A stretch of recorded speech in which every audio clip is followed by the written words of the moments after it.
Oklahoma youth student files discrimination report after flunking gender essay for psych class with trans instructor. A graduate assistant was terminated from her employment amid inquiries into a contentious discrimination allegation filed by a disgruntled student who repeatedly mentioned the Bible in an essay response to an article about gender stereotypes for a course taught by a transgender instructor. In her essay, which was supposed to examine how people are perceived based on societal expectations of gender, University of Oklahoma student Samantha Fulnecki gave a biblically fueled tirade against the premise that there are various genders.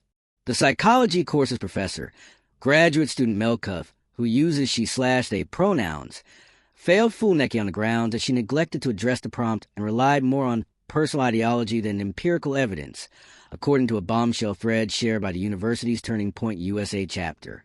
In the piece, Fulnecki asserts ad nauseum that she doesn't take problem with gender stereotypes since that is how God made us.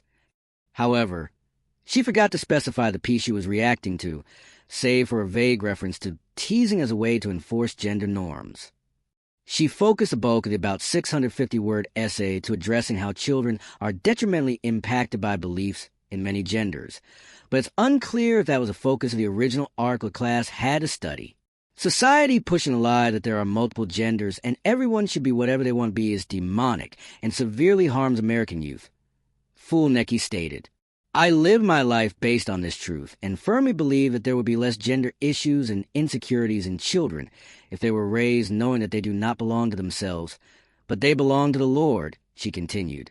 Could double down and observe that Fulnecki's points were at times offensive. To call an entire group of people demonic is highly offensive, especially a minoritized population, Could said, before nitpicking the myriad of contradictions in Fulnecki's argument. You can say that strict gender norms don't create gender stereotypes, but that isn't true by definition of what a stereotype is. Please note that identifying gender stereotypes does not immediately suggest a negative connotation, a point this paper discusses.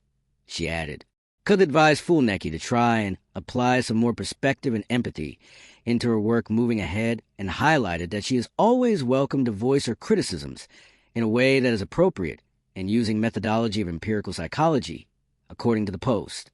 The instructor for another session of the same course, second-year graduate student Megan Waldron, stood by Cuff's original grade and added that she found it concerning that Fulnecki didn't believe bullying or taunting be a bad thing.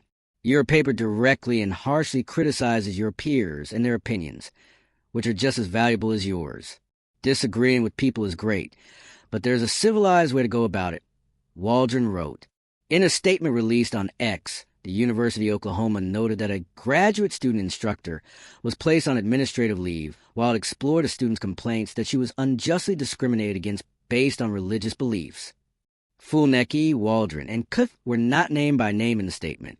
It's unclear if Waldron and Cuff were both acts in the wake of the allegation.